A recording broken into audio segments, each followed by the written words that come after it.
thank you all for coming here today as a community. We are here together to bear witness to a small fraction of the emotion and spirit that made Rob Kabeary such an exceptional human being. Through this shared human experience, it is my hope that we can start down the path to healing. Rob was a big man with an even bigger life energy about him. This group gathered here today is a testament to the beautiful walk he did through life. To get everybody in the mood, we'd like to start our journey today with some photos and music.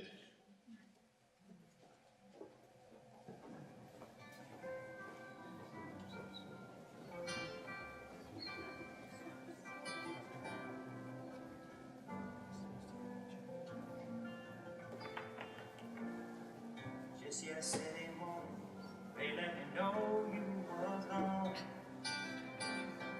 Suzanne, the plans they made put an end to you. I walked out this morning and I wrote down this song. I just can't remember who to send it to. I've seen fire and I've seen rain. I've seen sunny days that I thought would never end. I've seen lonely times when I could not find a friend. But I always thought that I'd see you again.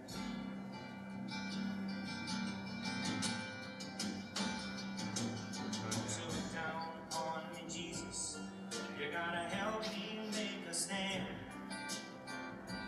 Just got to see me through another day. All right, we're gonna skip that and hold that one for later. So, awesome.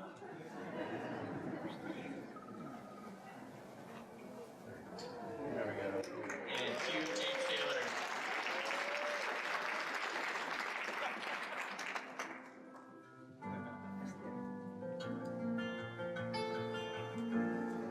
Just yesterday morning, they let me know you were gone. Suzanne, the plans they made put an end to you. I walked out this morning and I wrote down this song. I just can't remember who to send it to. I've seen fire and I've seen rain. I've seen sunny days that I thought would never end. I've seen lonely times when I could not find a friend. But I always thought that I'd see you again.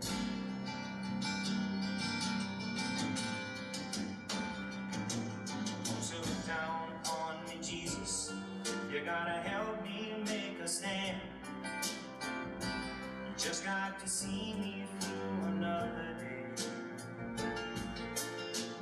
My body's aching and my time is at hand. I won't make it any other way. Oh, I've seen fire and I've seen rain. I've seen sunny days that I thought would never end. I've seen lonely times when I could not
Pictures always get me.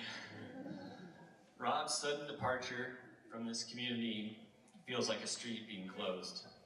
We can all still get across town, but some of us will have to find a new route home. Our next speaker is one of those souls who's looking for a new way home through his pain and loss. Please welcome Rob's good friend, Michael Hale.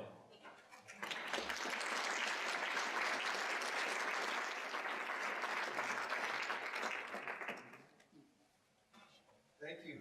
I know Rob wouldn't want all of this, but as I predicted, he doesn't really have a say in it. And so here we are. Thanks everybody for coming. I want to start out with a short poem from Jim Harrison, an author that Rob really admired, along with others. Zona. My work piles up. I falter with disease. Time rushes towards me. It has no brakes. Still, the radishes are good this year. Run them through butter. Add a little salt. It has been just over 2 weeks now since the news was brought to me. I dropped down to my knees on the downtown corner next to the railroad tracks, where I, crying on the phone with Jeffy, came to understand that you would not make it. The weight on my chest continues to impact my breath, my posture, my heart, a deep loss. The heavy grief is here because a dear friend, a man I love, has left this life, as you have. For a while now, I have been disregarding the dishes at my house. If I am completely honest, which is rare, this is not so uncommon. It is a symptom of my disfavor towards convention, a trait in me that you quite possibly helped foster, or at least were accepting of and related to. Now though, with the distortion of grief, I can hold you a bit responsible for the aversion towards the mundane. You also had a lot of dirty dishes, Rob. I did not mind them though, and in fact, I have been trying to help in the cleaning of them. After all, the food and the wine you served to me on those dishes was so very complex and delicious. You just needed a little help with the dutiful, those practical nagging things, the stuff of grounding that helped serve up your craft. Your artful indictment of life did not have much room for these routine things. Your genius was indeed a bedmate to chaos. She found residence in your home. And yet you kept it all together, so much together.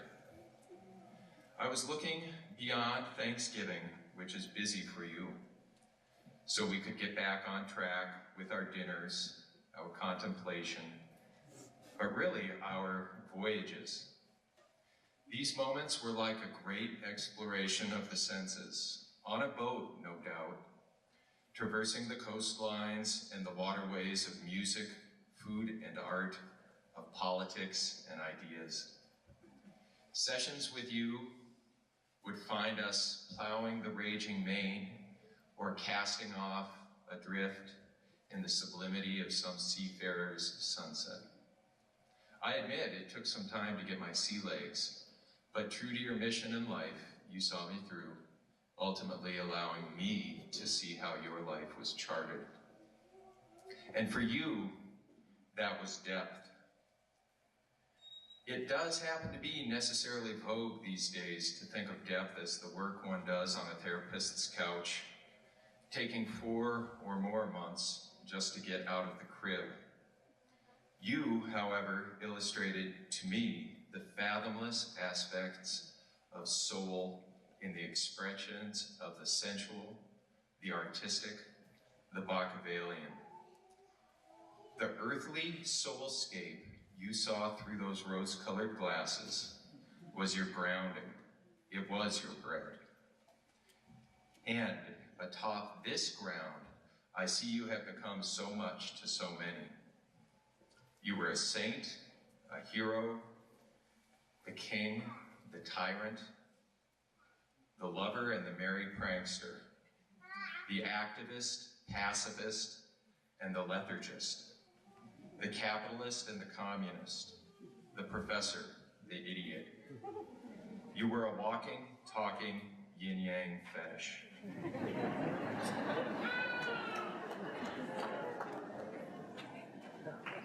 And in this passion you had for life, you infuriated me with the possibility of myself. Truly a sage in the discipline of provocation. You called me out of myself, beckoning me to join you in irrational pursuit of the mastery of human imperfection. Like a song stuck in my head, I see the signs all around me now. The only clues you left were everywhere. Like Banksy murals on every alley wall, you shifted my vision to perceive life in a new way. I thank you for this. In the years of learning you and being a friend that was trying to see from your eyes, I began to understand that you were trying to see life through the world's eyes. Your muse was humanity's ruminations. You were weighing in on all of life's richness, seeing the universal through your own experience. With the loss of your daughter Maëlle, you owned an unfair share in the madness of unjustifiable loss and grief. You equally, though, basked in delights that would tease a sultan envious. From the bottom of your Blundstones, Rob, to the top of your turbans, you were one in solidarity with people.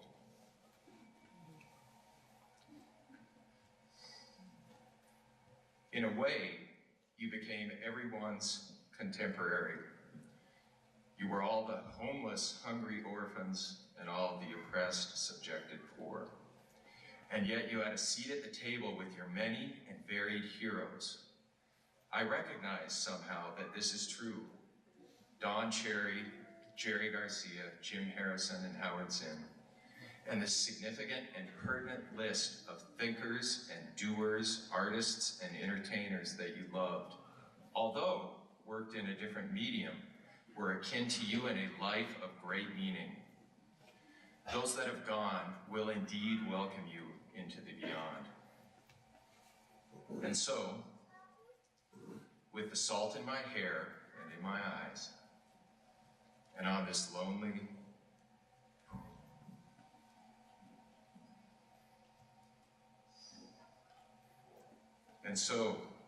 with the salt in my hair and in my eyes, and on this lonely evening dock that moored your great vessel, I cast another look toward the infinite sea. Against your sunset horizon, I see what appears to me to be a new heading as you sail away on your shaman's back. I will let Nan and Sailor know to take heart. You will now be adrift in oneness with their beloved sister child.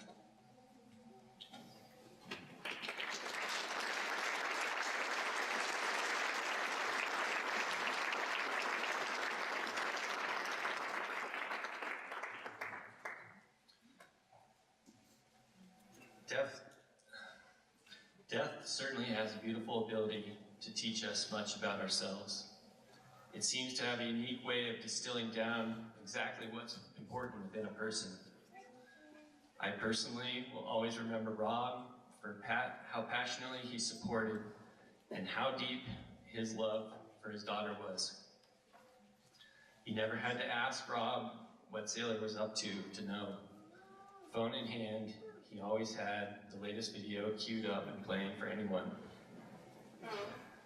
Nowhere do I see Rob's spirit more alive than in his daughter, Sailor Cresto Kabeary. I'd now like to invite Bonnie Shapiro up to the stage to read a letter to Sailor.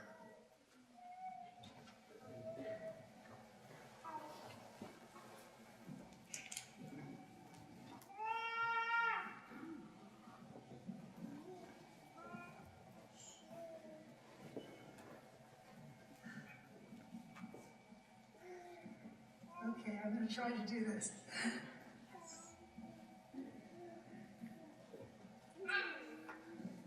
Dearest sweet sailor, I love your beautiful dad with all my heart, and he always showed boundless love to me and all of my family. He is forever a dear part of our family, our Uncle Rob. He joked so many times with my son Nick that he was his real dad, that I think Nick believed it on a spiritual level. On the program today, you'll see he's listed as Nick Kabeary Johnson. My almost 100-year-old dad also adores your dad. My dad was a frequent recipient of your dad's generosity, of overflowing boxes of bread arriving early in the morning in Los Angeles. But our family is just one of hundreds of families that your dad deeply touched. No one has a bigger heart than your dad. He opened his heart and soul to all he met. He gave flesh and bones to the real meaning of loving kindness. Truly the most generous person.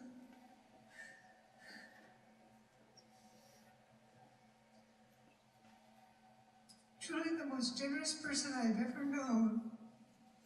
He was forever giving gifts of bread, music, poetry, and all the things he found beautiful. Your dad lit up every room he entered with his goofiness and humor. If you were sad, he felt your pain deeply, and then helped you laugh again. His empathy is legendary. His hugs were always big bear hugs, intended to soothe any pain you were feeling. He was a true healer of the soul to many. Your dad's love and caring extended far beyond just his circle of friends. He cared deeply about the poor in Africa, Central America, and elsewhere, and he was a passionate advocate of social justice in the world. He spoke often of his time in the orphanage in Honduras and building bread ovens in Lesotho, and he longed to return there. He and I shared a love of Africa, and we spoke often about our times living there. He loved travel and adventure and often joined our family on trips around the world. His childlike sense of wonderment, enthusiasm, and boundless curiosity about the world writ large was so heartwarming. Our kids will never forget the trip we made together to the South Island of New Zealand. When your dad's dreadlocks were so crazy long, they were out to here. When we teased him that he really should cut his hair, he said he was worried about going bald and afraid that if he cut his dreads, he'd never have as much hair again. But thinking he could shut us up, he said, we could cut his dreads, but only if we all bungee jumped off the famous Colorado Bridge. At the time, our kids were just 13 and 14. Nick was actually just shy of 13, and we had to say he was 13 so he could make the age limit to be able to bungee jump. No one except my daughter Natalie loved the idea of bungee jumping off a bridge, so your dad thought his dreads were safe. But somehow, we all screwed up the courage to do it, and then, never one to not join in the fun, your dad bungee jumped too. And then we all delighted in shaving off those dreads and watching them float off the back of our boat Shaman. I know I have photos of all of this, and I promise to find them for you back home. He loved sailing on Shaman, and I'm not sure, but I think he may well have been conceived on Shaman during a trip to the British Virgin Islands. He would often pretend to tie himself to the mast of our sailboat, yelling, "I'm sailing!" like the goofy scene in the movie What About Bob? We will love telling you more stories as we remember them all over the years, and all our family will always be there to watch over you. It's the one thing I know your dad would want.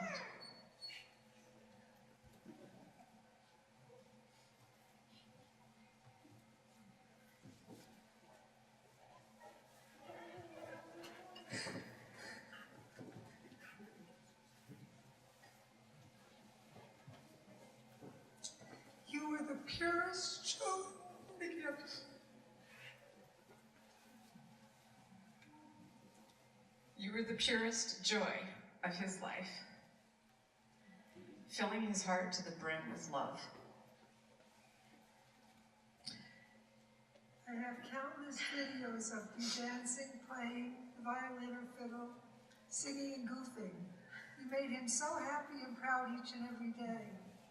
I feel his spirit very much alive in you, and I know that he'll live in your heart and soul forever, as he will live in ours. Please know, dear sailor, that all our family will be there for you and your lovely mom as you move through life, and that we all share the deep eternal love of that. With all my love, Bonnie.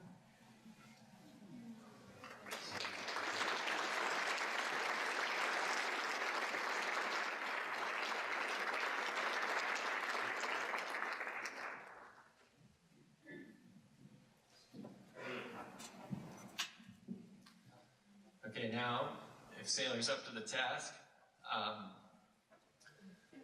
she's gonna play a song she co-wrote with her friend Naima titled Clouds.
that? She wrote that.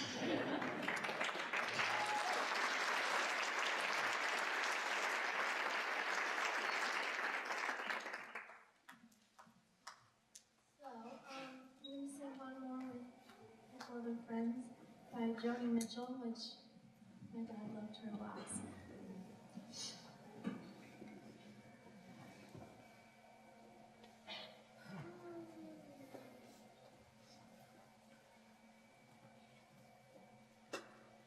Yesterday, a child came out to wander, caught a dragonfly inside a jar. Fearful when the sky was full of thunder, and tearful at the falling of a star. Then the child moved 10 times round the seasons, skated over 10 frozen streams. Words like when you're older must appease her, and promises of someday make her dreams. And the seasons, they go round and round, and the painted ponies go up and down.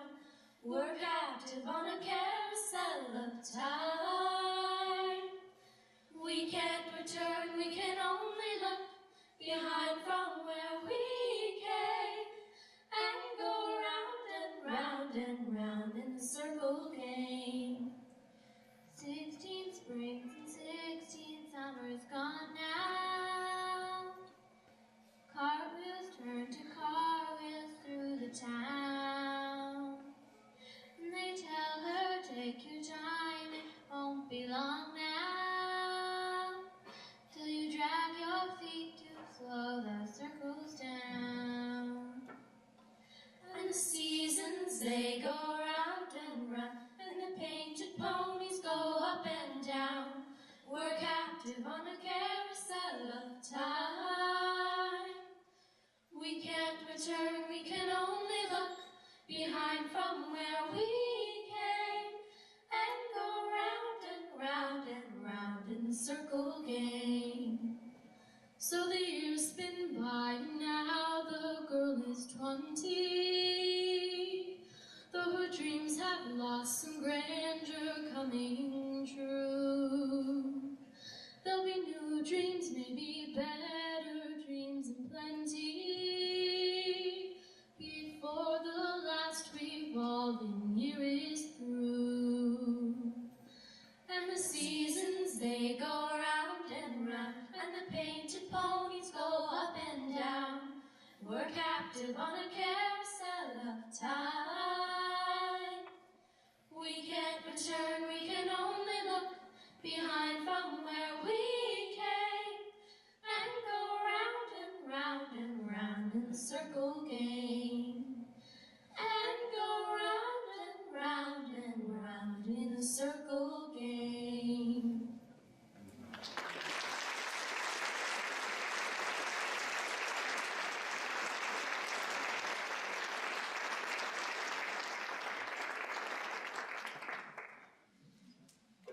Okay, it's hard to imagine anything Rob would have enjoyed more than that performance. Our next artist is poet Natasha T. Miller. Rob met Natasha at a conference on race and inequality in Detroit. Rob was so impressed with Natasha that he introduced himself to her 3 times. Every time reminding her that he was Rob, who once lived in Grosse Pointe and hated every minute of it. From there, they formed a bilateral trade agreement that prohibited all tariffs on bread and poetry.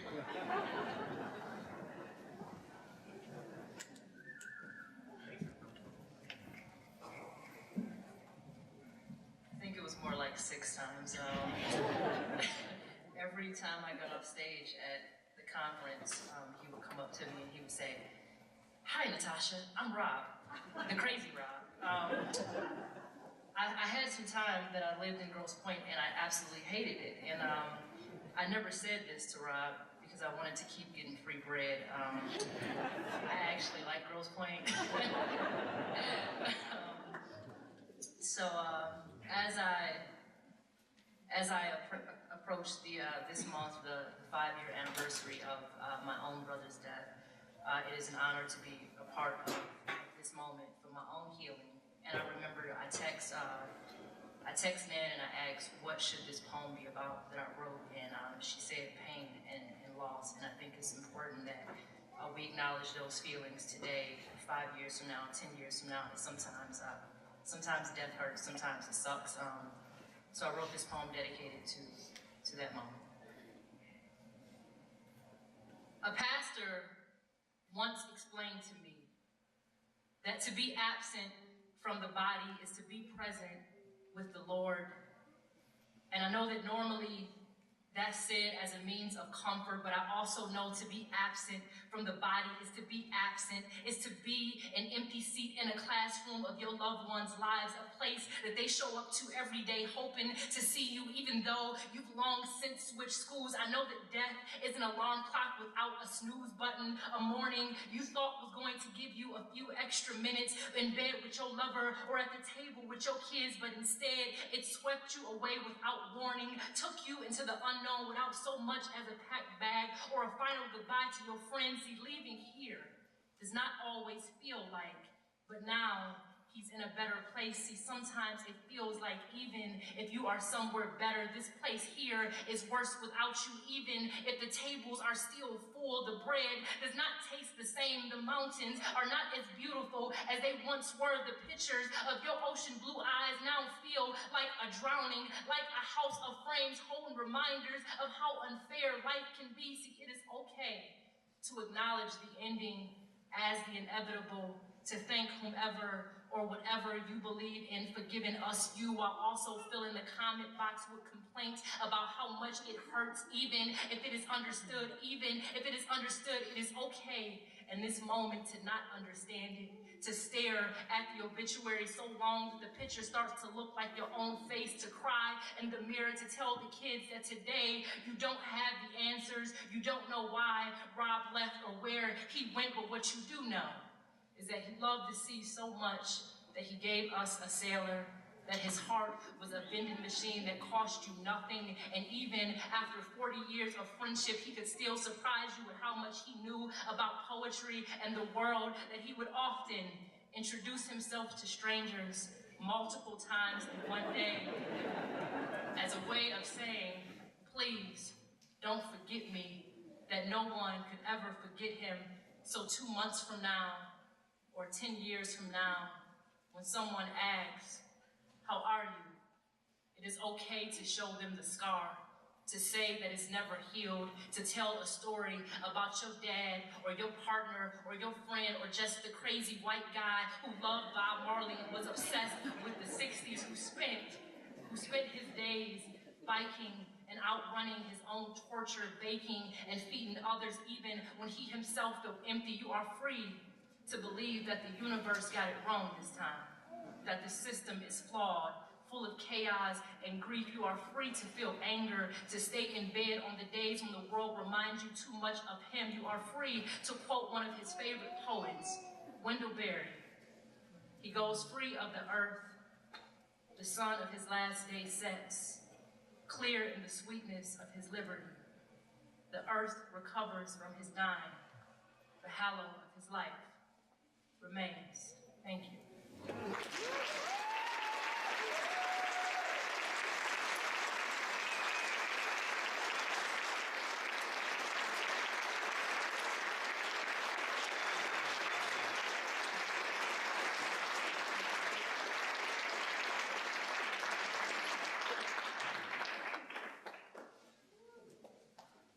Okay. Now we're going to hear from Rob's closest genetic counterpart, spooky lookalike, and man who shared a bedroom with Rob for 14 years, brother Kyle Kabeary. If any of you are missing those hugs, those big Rob hugs, with all the prickly cheeks and sweaty armpits, see Kyle after the service. We'll start the line right here. Come on up, Kyle. ありがとうございます。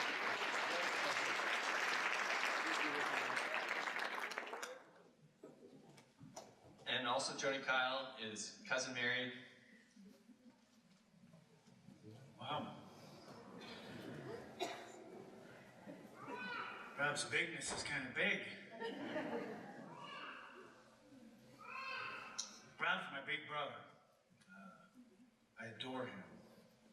He was handsome, athletic, and a pain in the ass. He was also very protective of me. I adored him. Christmas of 1991, I received a phone call from him. He said our mom had cancer and I needed to catch a plane and come to Florida immediately. I was frightened and I told him I wasn't going to come. He unloaded on me. My selfishness needed to get crushed. Robbie was up for the job. He crushed me. And it allowed me to get just the amount of humility I needed to get on the plane. What I discovered is, this is love. He had demonstrated this many times before. However, I wasn't paying attention. It had to be shown. This time I was able to follow. He showed me how to care and comfort for our mother, who we both dearly loved. I did not know about this kind of love.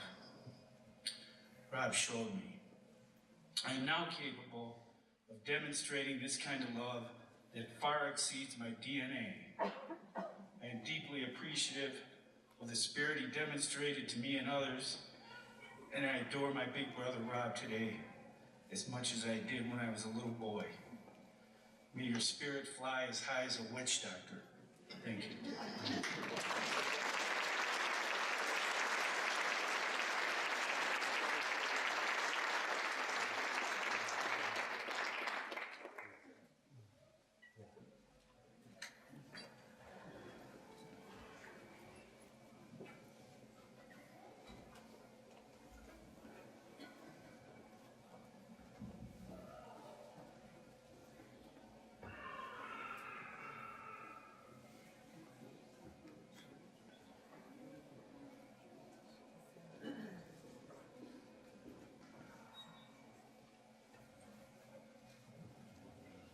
My name is Jeroen, this is Evan, and this is John.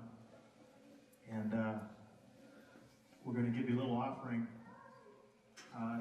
As many of you know, Rob was a great fan of lots of different kinds of music. And that's one of the ways that he and I connected, is that I actually had listened to, I knew about and had actually listened to a lot of the music that he knew about and nobody else did. So that was kind of a place where we met. And another place is that Rob was always a really big supporter of all of the arts, and especially of 20 Moons Dance Theater. Nan is a member of that company, has been since the beginning, 6 years ago. Anyway, John and Evan and I have done lots of music for 20 Moons Dance Theater, and we're going to offer now for you a few minutes to just reflect and offer your prayers. This is by John Coltrane. It's called Dear Lord.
had a remarkable ability to connect with people of all ages. He was just as happy dropping in alone on a 4-year-old make-believe birthday party as he was heatedly debating politics with the senior generation. Our next guest is Ken Harvey. Rob had a huge respect for Ken's intellect and simple lifestyle.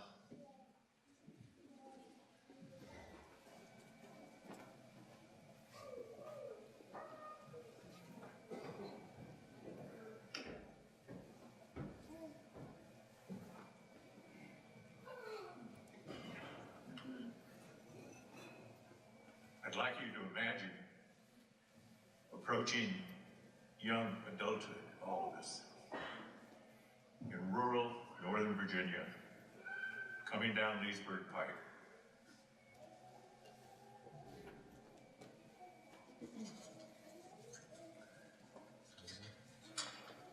Here we are, stopping at Tyson's Corner.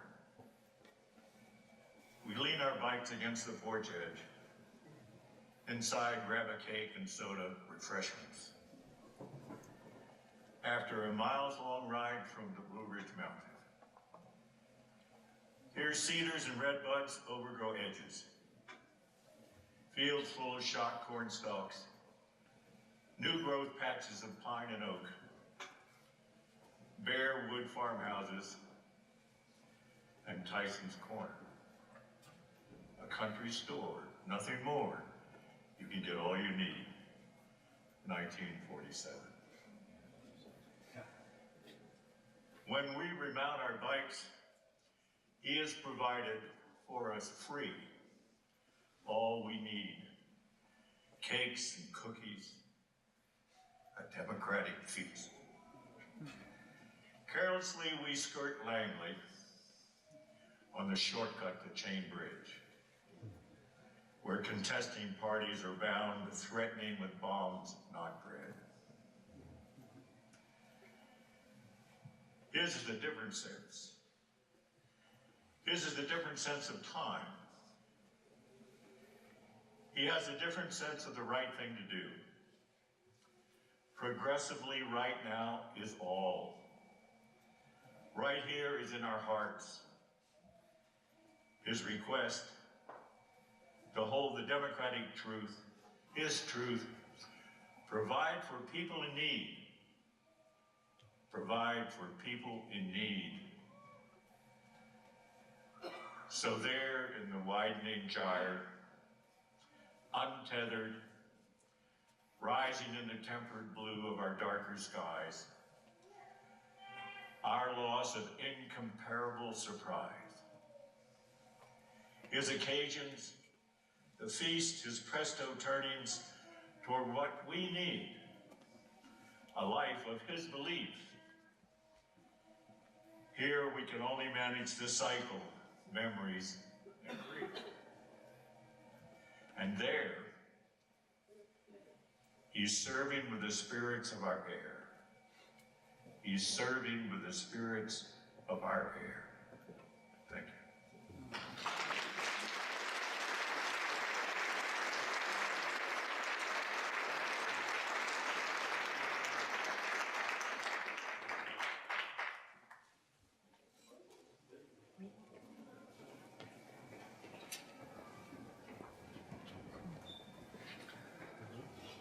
So business and money put additional stress on any friendship. It's one thing to be friends with someone, but it's quite another to partner in business with a person working elbow to elbow year after year. Rob and Jeffy Moorhart's success with Bread Bakery is a testament to both their characters. Work ethic and mutual vision for a well-fed hippie utopia.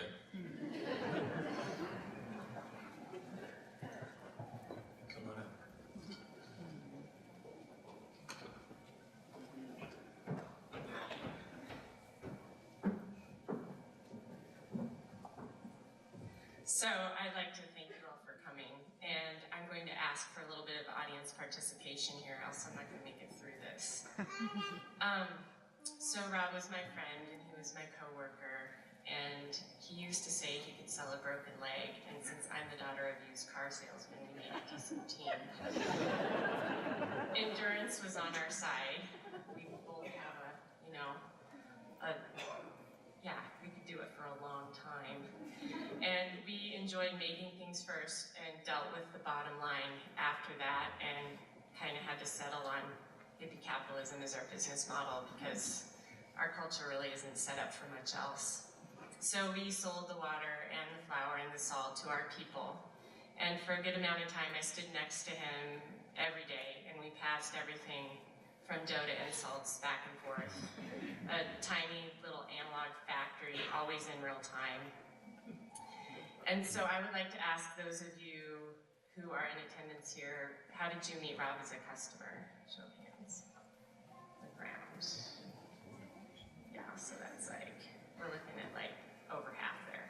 Thank you. I really appreciate you more than you even know. And then another show of hands here, who here ever worked for him or worked alongside him? Okay, so we're like, thank you also, not an easy thing to do all the time. And I just feel really happy to come to call so many of you my close friends, and I'm happy that that is part of his loop, because the man was on a loop. I think we can all agree that he was on a loop, and it went for a really long time sometimes. He loved his craft. He loved how much time, how much baking stood the test of time, and how formula stood the test of time, and he didn't change a lot of those things over time. He really loved providing a staple product to whomever his people were at the time. It doesn't matter where you were living. He had a kinship with all of you, all across the country and all across the world.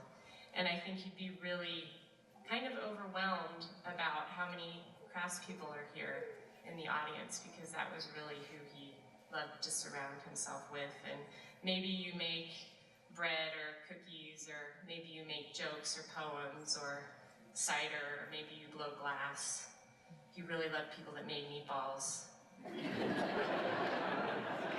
He was definitely an aficionado of the handmade, and for that I am forever thankful of him kind of being the reason that I know a good amount of you in the crowd.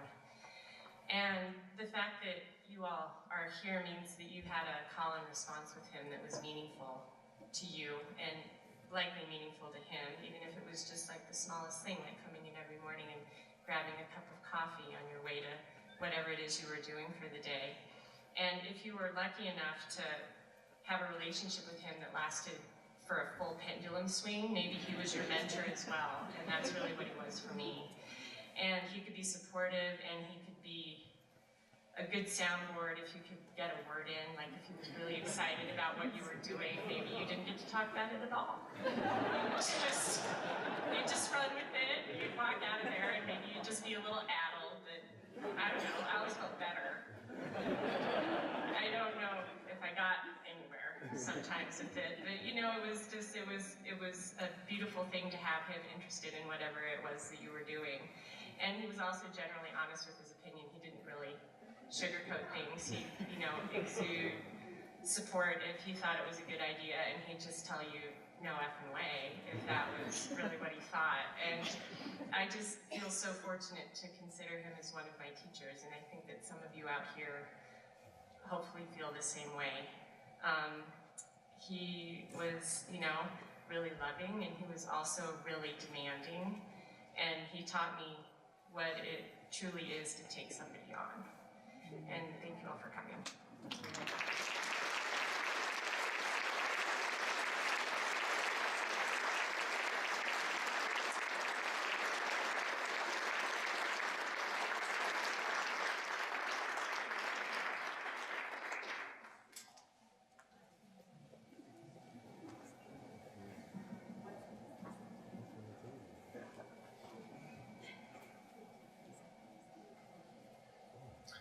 So Rob's departure from this earth has created a small but acute generosity vacuum. We have just lost a man who went above and beyond normal social expectations when it came to giving. Rob was truly in this life for everyone around him. For Rob, to give was to say I love you, and to speak to this is Rob's good friend Sarah Tesher.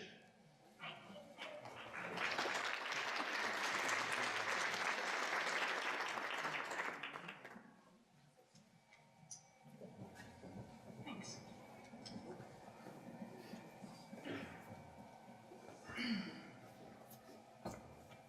I'm here today with books in hand. Books from Rob's library. These are much like the books that Rob would leave on my counter while I was away. And sometimes I was home, and I didn't know he was downstairs leaving a book.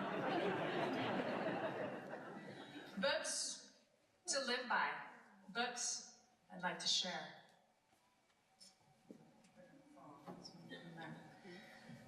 Showing up. Showing up. Words you, E-W-E, have heard tonight. Words that I would hear Rob say sometimes, yet embody always. Showing up is you, E-W-E, being here today. Showing up is Rob, before he had a family of his own. Coming to my 4-year-old's birthday party, taking pictures of the party and me huge and pregnant. To then print them up years later and share with me by putting inside a book that he left on my kitchen counter after he came in, not knocking, unannounced. Showing up is what Rob would have done tonight if he were here. Only he would have just dropped the food at the back door. Showing up is what I ask of each of you, E-W-E, in these years to come, to support our beautiful Nan and Sailor. Showing up is Rob for me during the forming years of Devo, as my sounding board with his wise, simple advice. It's about the kids, Sarah. It's about the kids. Nothing else matters. Now I'll read from one of Rob's favorite authors, Wendell Berry, The Way of Ignorance. Every man for himself is a doctrine for a feeding frenzy, or for a panic in a burning nightclub. Appropriate for sharks and hogs, or perhaps a cascade of lemmings. A society wishing to endure must speak the language of caretaking, faith-keeping, kindness, neighborliness, and peace. Rob spoke this language. He nourished all of us with his food. He always showed up to nourish, even if sometimes we'd ask for a scone and he'd throw us a ciabatta. Devo trip after Devo trip was fed from the belly of bread. Sow-year-olds cookies in kids' pockets, coaches' sandwiches on the way to summer camps, coffee cake for top secret training camp, birthday cakes for, well, everyone, even friends of friends of friends. Thanks, Kira. Bags of granola tossed into my moving car window. Rob knew that nourishment was at the root of health, and not just a single person's health, but a community's health. Weekly soup kitchen drop-offs, Planned Parenthood scone drop-offs, the shelter, schools, and the list goes on. I'm now going to read from one of Rob's heroes, Alice Waters, in the book Not for Bread Alone. Where eating together nourished the spirit as well as the body, since the food was raised, harvested, hunted, fished, and gathered by people sustaining and sustained by each other and by the earth itself. In this respect, as in so many others, the producers and farmers we have come to know not only have provided us with good food, but have also been essential in helping us to realize our dreams. Nourishing the spirit. Yeah, nourishing the spirit. I'd ask Rob to stop. No, seriously, we have enough. We don't need any more. It's fine, just come over. You don't need to bring anything. It's just food, Sarah, is what he would say. Now I'm going to read from a book called Cooking with Astrology, which I highly doubt Rob actually ever read, but it did come from his library. And this is his birth sign, Taurus, about him. Where food is concerned, you desire purpose. Sustenance is important, while other signs, this would be secondary. For you, food sustains life. And although you are not averse to beauty, you disdain frills. There usually is a reason for what you do, collect, eat, and serve. There must be desire. Desire. Rob had it. Sometimes it was so strong that in order to get his point across, he would throw his hands in the air with such fierceness that you thought he was mad. I knew he was not mad, just so intent on getting his point across that he would speak in circles and, yes, sometimes spirals. I would think to myself, I have no idea what he's saying. But I know that it's really important. I really need to try and just sit here and listen and try and understand what he's saying. There's a message, I just have to find it. I'd walk away confused and enlightened at the same time. I'm going to read another piece from Wendell Berry, Our Only World. In an ecosystem, the relationships by which a place and its creatures sustain a mutual life ultimately is mysterious, like life itself. We can know enough, and probably only enough, to tell us how little we know and to make us careful. At present, too ignorant to know how ignorant we are. I want to tell you, EWE, and all in the honor of Rob, to keep showing up. I want to mirror Rob's generosity and provide some mental nourishment for each of you, EWE, in honor of Rob. To end, I want to return to that simple statement he would say, it's about the kids, and read from a book that is not from Rob's library, but my own, A Guide for Grown-Ups by the author of The Little Prince. In giving, you are throwing a bridge across the chasm of your solitude. In this time of grief, which can feel lonely and pull you into solitude, show up by remembering the words of the Little Prince. And throw a bridge right now to your heart. And as Rob would say, just effing forgive yourself. Throw a bridge to the ditch diggers. You know who you are. Throw a bridge to your community and continue to love one another, for this is what Rob would want from you, EWE.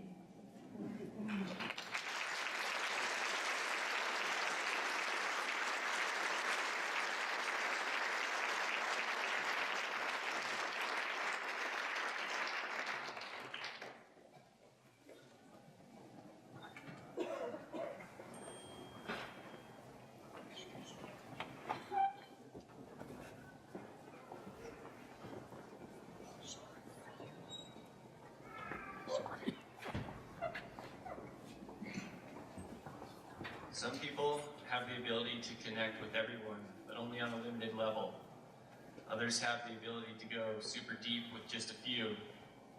I think Rob had the ability to do both, and it shows here with his friendship with Nick Johnson. Nick lives in New York, but maintained a relationship with Rob like he lived next door. Rob often claimed himself as Nick's real dad. Even though Nick's father is here in the room with us, who would argue with an honor like that?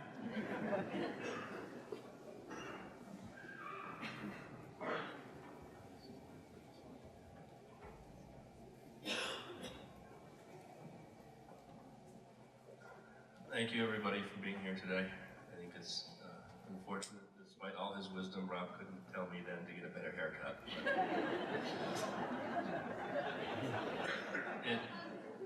It takes my breath away looking out of this room, seeing so many people here. All of you were touched by Rob and his love. And that word love is one that you've heard a lot today, and you're going to hear me say it a little bit more. My memories of childhood from the very first days that I remember till the present, are filled with Rob and with love. We are gathered here in part today to mourn the loss of that love, and that loss hurts more than I can say. However, I can also stand before you all today and tell you that Rob's love is still with me. His love for me, for others, and for the world around him helped me find the person that I am today. What I value, how I learn, and how I love. Rob may have claimed in dubious circumstances to be my father, but I can tell you that one part of that claim did have merit, as Rob has had a very formative impact on my mind and on my heart. He will forever be a part of who I am and who I become. Rob's ability to love was deep and it was profound. But his love was not always easy. Rob challenged those he loved. He had a zest for life, a curiosity and a sense of wonder that never faded. And he wanted those around him to match it. He often saw in those he loved more than they saw in themselves. And if he saw something in you, he would reach into you and he would grab you by the heart. And he wouldn't let go. His love was fierce in every sense of the word.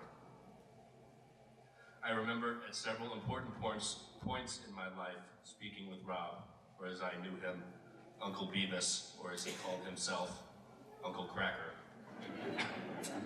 Rob was playful, as you might have guessed, but his playfulness often carried with it a sense of purpose. It had within it a directness and an edge that was truly singular. Rob could see into your heart even when you could not, and when he notched his arrow, it would always strike true. At these times, when I might fall too deep into myself, Rob could pull me out. He could look at me with love and with a smile in his eye and say, as only he could, "What the fuck are you doing, knucklehead?" Pardon my French. Rob might not have all the answers, but he knew the right questions and he would help point me toward them. His curiosity was always searching, and his sense of what was important and what truly mattered in life was profound. He might not know where I needed to go, but no matter what, he would help me figure out how to get there. When thinking of what to say today, I was reminded of something I once read from Emerson. Truth is handsomer than the affectation of love. Your goodness must have an edge to it, or else it is none. Rob embodied this spirit. Rob did not affect love, he radiated it. He was generous and he was kind, but his goodness carried an edge. His love was one that asked you to do more, not for him, but for yourself and for others. This was not always easy to endure. I had the good fortune, for example, of traveling with Rob on many occasions, and it is not going to surprise me that you've already heard about one such occasion, which I will speak a little bit more about, where we went to New Zealand. As we were walking through the airport, Rob spotted an ad for bungee jumping, and of course he decided that we were going to do it. I was 12 at the time and afraid of heights, so I pretty much immediately vetoed the idea. But Rob was not done. As you've seen in some of the pictures here today, and those of you who knew Rob back then, and this was about 18 years ago, he had these long, thick dreadlocks for many years. And my sister and I used to tease him about cutting them off. And by this time, Rob had reached a point in his life where those dreadlocks were not coming back. Even still, Rob made us an offer. If everyone in my family bungee jumped, we can shave his head. The next stop was the bridge. Though I have to add, not before a brief near-death experience in which Rob briefly engaged in a conversation with a Canadian couple dressed in full denim about their passion for a musician they were about to see named Neil. It wasn't until several minutes into this discussion that Rob discovered that this was not Neil Young, as he had assumed. It was in fact Neil Diamond. I've never seen the color drain from somebody's face so quickly. After Rob overcame that emotional trauma, we arrived at the bungee jumping spot, Kawaro Bridge, which to me looked like a flimsy suspension bridge hanging about 150 feet over a large and very deep body of water. There was, to put it lightly, no way I was going to do this. However, Rob reminded me of our deal, and I really wanted to cut off his hair. And my desire to shave his dreadlocks outshined my fear. In this instance, as in many, many others, Rob taught me to fly. This was Rob in a nutshell. He would give you a piece of himself, in this case, quite literally, to propel you to give more, to do what you thought impossible, to do what he knew I could do, even when I did not. For Rob, this was his craft, and it took many forms. Through baking, through art and music, through cycling, and exploring the world and meeting many people around him. With love and with playfulness, he would reach into you, and he would get you to give more. Everywhere he went, Rob gave his love. But that love came with a challenge. It challenged each of us to carry forward that love and to spread it to others, to embrace and embody his sense of curiosity, his wonder, his belief that you could do better, that you could help others, and that you could give more of yourself. He would get you to see the world that he saw, a world that could humble you, as he experienced in moments of profound loss, but also a world that could take your breath away, as it did when I was mid-flight, hurtling off of the edge of that bridge. And as I know it did, as you've heard many times today, at every moment, as he watched the spirit of his daughter Sailor grow. Rob is no longer with us today, but his challenge lives on. It lives on with each of us. His spirit and his love is woven into us all. That spirit drives me forward. It reaches into me even now as I want to weep, and propels me to do more, to be kinder, to be more playful and more curious, to search for the things that truly matter, and to love fiercely always. I say always because, as Rob knew, love is not a single act. Love is an act of repetition. It is a craft. It is something you practice again and again until it becomes who you are. Until you realize that Rob did not just grab you by the heart, but he became a part of it. Thank you.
So Rob was very rooted here in Durango, as you can see from these photos, and a dedicated supporter of the community. Yet the San Juan Mountains were never Rob's horizon. For Rob in the bakery at 4 a.m., the sun rose each morning over sub-Saharan Africa and set each night in the Tibetan Himalayas. He was a child of the world whose spirit transcended geopolitical boundaries. Our next speaker is Rob's intellectual counterpart and devoted friend of 50 years, Robert Johnson. RJ challenged Rob to think globally while he supported him locally.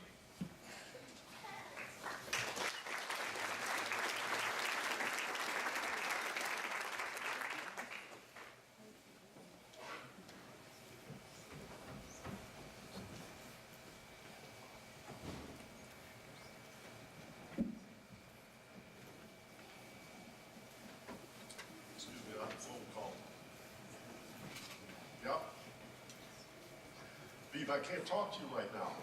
We're doing your memorial service. Look, I know Nick was great. As a matter of fact, after they hear me, they're going to think he was your son. Look, Rob. Look, it kind of pissed me off, okay? So, there is, I don't know, there's another side to this that I'm kind of cheerful right now, because I finally got the rose-colored glasses. You know, the ones that Phoebe Milliken taught you about when your mom died. You said you gotta have the rose-colored glasses. Well, now I got you. He hung up on me. I've been trying to get these glasses since 1993. This is the first time I've ever looked through them.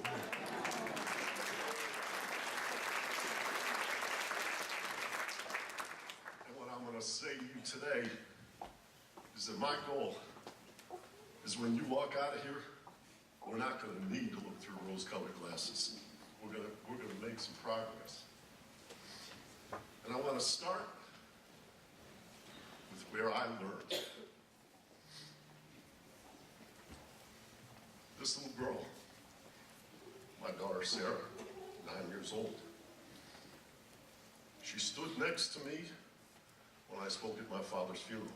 She just got up and came up and comforted me. And 6 days ago, my wife Alexis and Dylan and Sarah and I sat together and we told the children about Rob's passing. And it was very painful. And several minutes later, tearful minutes, Sarah looked up at me with very clear eyes, and she said, I just love him so much. I called Nan that night, called her. She said, yes, Sarah does see things through the lens of love. And it's through that lens that I'll return after I take you on a little bit of a 47-year roller coaster ride. And Sarah's here to help me again. So, at a time when I needed to change my life, with everything, I had this kind of success that didn't feel like success, and I had to break out of it. And I came out to Idaho, and Rob took me on a hike up to a place called Slate Creek, and we climbed up this hill, and when we got to the top, there was, made of slate stone, a big chair, almost a throne. And he sat me down, and this is, I'm talking to you now about what Kabeary University feels like. And he sat me down, and he put on some music. And the first song comes out. And it goes, well, here we are in a special place. What are you going to do here? Now we stand in this special place. What will you do here? What show of soul are we going to get from you? It could be deliverance or history under these skies so blue. It could be something true. But if I know you, you'll bang the drum like monkeys do. I kind of pulled back from hearing that. I thought about Kyle. Thought about Kyle, how much it must have been tough being a little brother. And then Rob goes into the next song. It's called This Is the Sea. And it starts, these things you keep, you better throw them all away. You want to turn your back on your soulless days. Once you were tethered, but now you are free.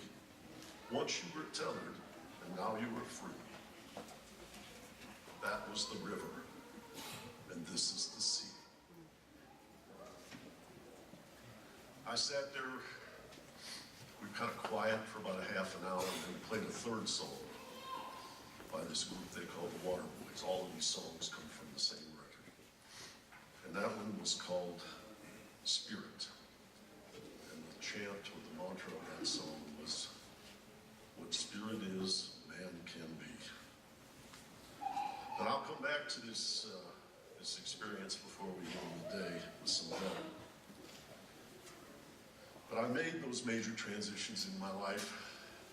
I walked out of that, walked down that hill, walked out of that experience with a resolve that the conflict that I felt, and the turmoil and the kind of shedding the skin of who I was going to take place. But Rob didn't stop there. In the coming months, he came to Connecticut several times. He went bike riding with me, taught me how to run again, encouraged me to enter in mini triathlons. I lost about 30 pounds, and I picked up all kinds of energy. And I started to think at that time, and I thought again this week, what happened 47 years ago when by the mere coincidence of alphabetical seating, a guy named Johnson and a guy named Kabeary were seated next to each other in Mrs. Ream's English class. And I started talking to this Virginia jock, and he was no hippie in those days. We talked about being tennis doubles partners, and the first thing we did, because it was assigned by Mrs. Reams, was we started to read The Tale of Two Cities by Charles Dickens and discussed that. And ever since then, the tale of two Robs has been unfolding, and the evolution of this man is almost incomprehensible. It came from a woundedness that transformed him, that he struggled with, he struggled against, to manifest himself as life. He churned. He was loving to Kyle, to Reed, to his parents, Pat and Robert Sr. Years later, he fell in love with a dancer. And I'll tell you something, Kabeary was a graceful athlete, but he was no dancer. He crossed the path of bringing my owl into this world, and her passing, which was one of the most powerful challenges that he and Nan, or anyone could ever be asked to meet, and they persevered. My recollection of Rob Kabeary is such that I think the notion, the phrase Rob Kabeary and rodeo are synonyms. There were times when my teacher was so demanding that in my mind, the only thing I could imagine was to punch him in the nose. Mostly, when I became frustrated, was when he barred the recognition of our love from entering his own heart. But his critiques were scalding. They were he used all kinds of poetic methods, but they were fierce, unyielding, just as Nick described, or as Kyle described. But even so, and I would ask you both, even though it was scalding, I trusted him. It didn't come from his weakness. It didn't come from him covering his own wounds. It came from unrelenting intensity to drive things into you. It was vigorous, and it was Beavis. I don't know why I call him Beavis, but maybe figure that out before I go off the stage today. But I start to think, what in this world describes this man? And I keep hearing this week, I keep hearing this lyric from a tune by Frank Sinatra. I've got you under my skin. I've got you deep in the heart of me. So deep in the heart that you're really a part of me. Yes, I've got you under my skin. Years before all the transformation and challenge of my life, Rob came and lived at our home with Nicholas and Natalie and Bonnie and myself in Bellhaven, Connecticut. What did that look like? Well, I'd come home from work, and there would be about 9 or 20 people up on the deck in our house as Rob was cooking, usually seafood with mango or some such thing. And the ladies of Bellhaven liked Rob Kabeary. As a matter of fact, our cook on the porch, our breather of life into the community, which I call Chardonnay Gulch, reminds me of the psychologist C.G. Jung, who's had a famous saying, beware of too much beauty, because the shadow lurks nearby. Kabeary was breaking those shadows apart. And I'll take it to the place that I remember most. It was one year at the community Christmas party.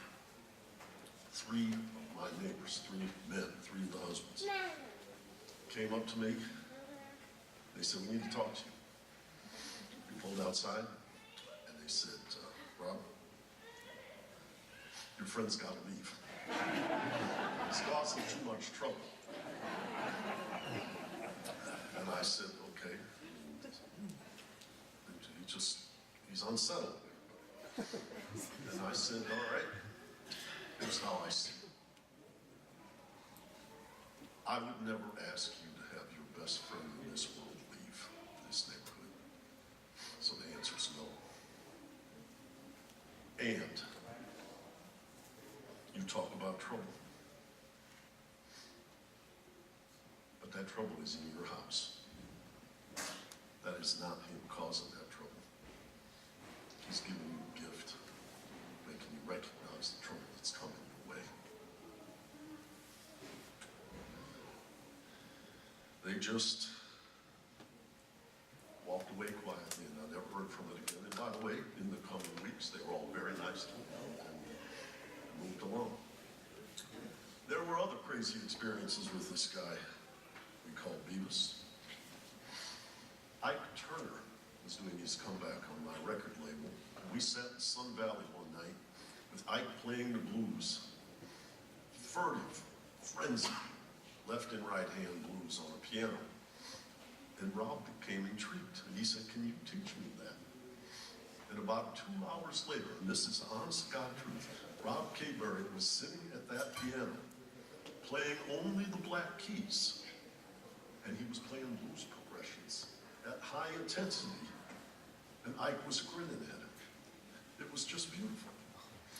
Speaking of the Black Keys, there was a band called the Black Keys from Akron, Ohio, and they had a new record out called Rubber Factory.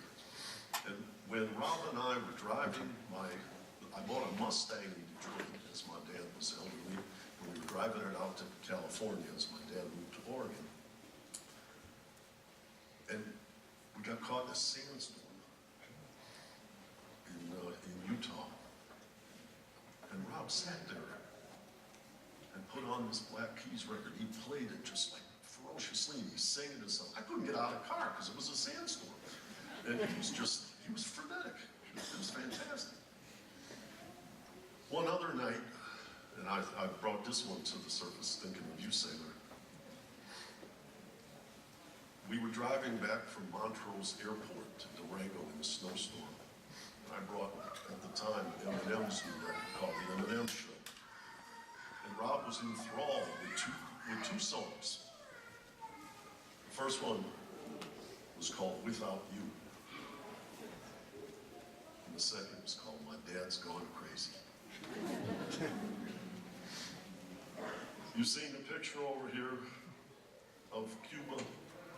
He and the photographer Anna Vanderwall and I went all around Cuba looking for music to record, sightseeing. We went to the Casa La Trova, the club where Buena Vista Social Club was made in Santiago. Rob was so enthralled with the history of Castro and Che Guevara. We went to the Sierra Maestra. The Cuban government had loaned us some surprising old, beautiful old cars. They loaned us a modern BMW. We got stuck in the mud for about 2 hours. They had to get some help local to push it out because Rob wanted to go to this ravine and see where these guys had come into the country in the Sierra Maestra. I could go on and on and on. It hurts sometimes to know that these episodes are drawn to a close. It reminds me, my whole life with Rob Kabeary reminds me of the movie Butch Cassidy and the Sundance Kid. It's just one scene though. When they're huddled down and they said, "Who are those guys?" Well, I keep saying, "Who is this guy?" So, Robert Allen Kabeary, also known as Beavis, I want to turn my attention to you because you hung up the phone on me, so I'm going to read you my letter. Give me some help, sir. You are my greatest teacher. You are without a doubt the most loving human I have ever encountered. You're almost as good as a puppy. There was one glaring exception. You struggled hard to love yourself and to let us love you. Kids in the 50s watched Leave It to Beaver. My real education might be called Leave It to Beavis. So, when you go to Kabeary University, the curriculum looks like this. Beat poets, lost poets, Dylan, Stokely Carmichael, Eldridge Cleaver, Franz Fanon, Jerry Garcia, Jerry Maguire, Charles Reich, Reading of America, Marx, Groucho Carl, Charlie Chaplin, Eddie Murphy, Ferlinghetti, Kerouac, Chomsky, Bulletin of Atomic Scientists, Pan Pipers of Jujuka, Howlin' Wolf, Huey Newton, Steal This Book, Hendrix, James Brown, Gary Snyder, Richard Brodigan, Whole Earth Catalog, Allen Ginsberg, Free Jazz, Ornette, a little Coltrane, I kind of found that myself, Archie Shepp, Albert Eiler, AACM, Art Ensemble of Chicago, Horace Tapscott, the Tour de France, Gil Scott Heron, we almost lost Detroit, Building a Spirit called Robert Johnson that could inhabit Molinas. And some of you know I was there in San Francisco when Rob passed, when it looked as if he would. And I walked around my house, and I called my wife, and I called Nanette, and I said, my God, over a half of the bookshelf in this house comes from him. About a third of the music comes from him. And I realized I never would have ever been there if I had not had my mind and spirit bent by this man. And his favorite, I'm going to go back to the joke book here, was Pharaoh Sanders. But to Rob and I, the Pharaoh was our next door neighbor in Sun Valley, Idaho, one Arnold Schwarzenegger. Now, you guys know Rob. Can you imagine Rob and Arnold Schwarzenegger? I can tell you a couple of good episodes. When Arnold Schwarzenegger walked into the bakery, and I do wonder, did he ever ride on that swing that was in that bakery for children? But Schwarzenegger walked in with a cigar in front of everybody else. Rob walked up to him and he made the Terminator put out the cigar. But back to the main thought of my letter. Knowing you, Rob, I became a better father. By chasing your tailpipes, this puppy was stretched, enriched, educated, enlightened, and loved. Or at least you tried. And tried and tried and tried. And in these last few days, I have cried and cried and cried. And mixed with the joy and laughter of recalling the essence and episodes of bodacious vivacity. And from those reflections on your spirit, I have one more thing from your example, and that is this. The way we will honor your life is to live. And the pathway is through swallowing the experience of your life and to defeat our despair. And ladies and gentlemen, that's not me doing it or you doing it. We have to do this together, because this is hard work. Rob Kabeary, this is how we will keep your spirit alive. I say goodbye now, and again, hello to your spirit everlasting. And now I need to talk again to this audience about how we're going to do this for you. Goodbye, Rob. C.S. Lewis once asked after his wife Joy had passed, why love if it hurts so much?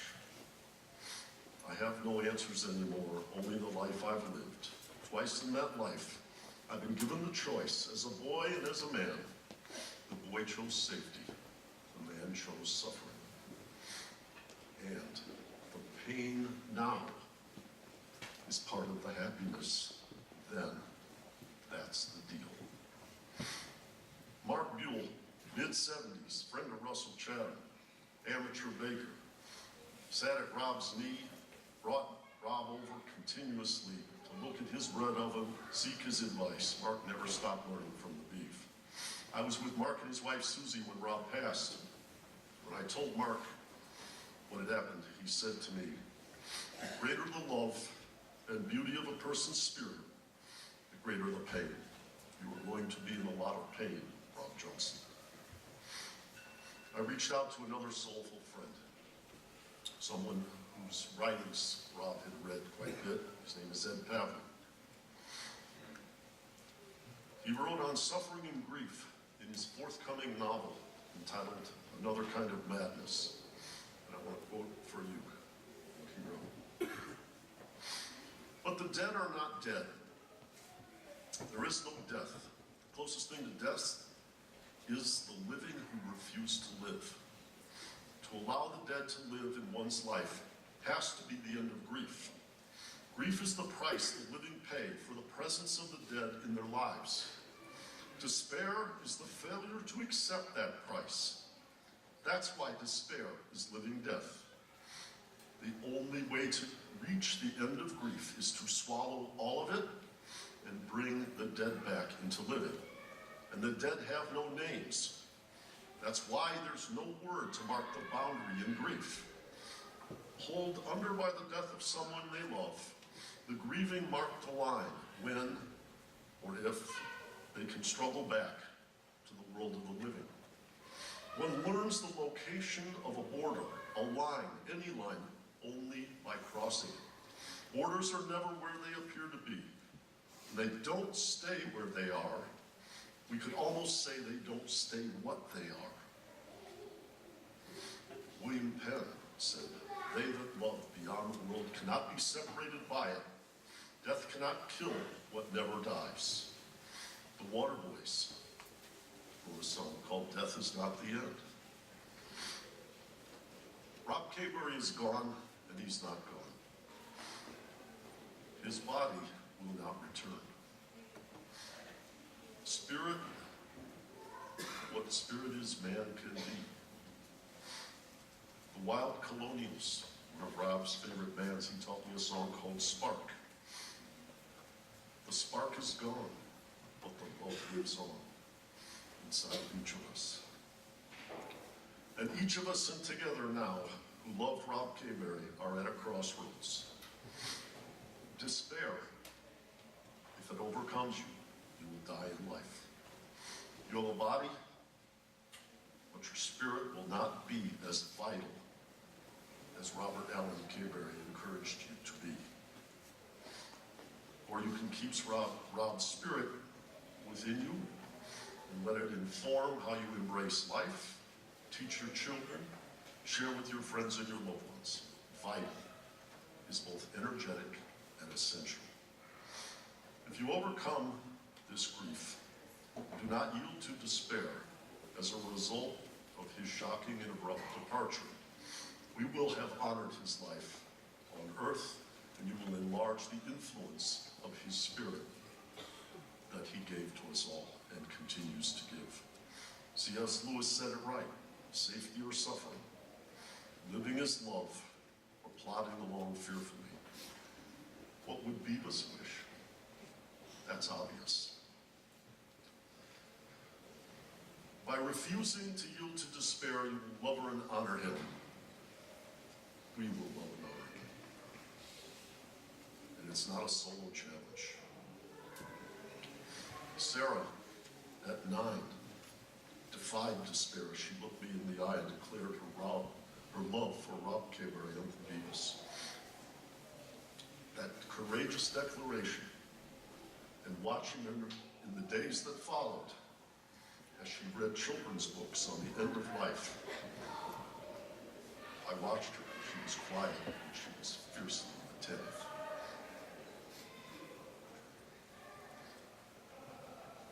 She was Uncle Beavis. She had that ferocious intensity. So now we can support each other. And based on, I never got a diploma, but based on my time at Beavis University, what comes to mind is a song to fill us with the Spirit, to overcome that despair. We can sing it together to fortify and nourish each other. We can carry his living Spirit infinitely far into the future and sing it for as long as we live. And by the way, that last song up in that slate chair on Slate Creek in Idaho on that mountain that Rob played for me was the song that is inside your program. It is called The Whole of the Movie. It's got the lyrics. Let us now be nourished and invigorated by Rob and Nan's daughter, Sailor, who will lead us to celebrate her father's spirit by being that spirit. Please help Sailor and each other as she leads us all in this song to celebrate the life of our beloved Robert Allen Kabeary. His spirit lives in you and me, in Durango and in so many places around the world, and through so many people who he has touched in his time on earth. Sailor, we're all here to love you and love along with you.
appears lost at first as it drops out of sight into the cracked earth, yet it lives beneath us, silently filling the voids and fissures of our souls.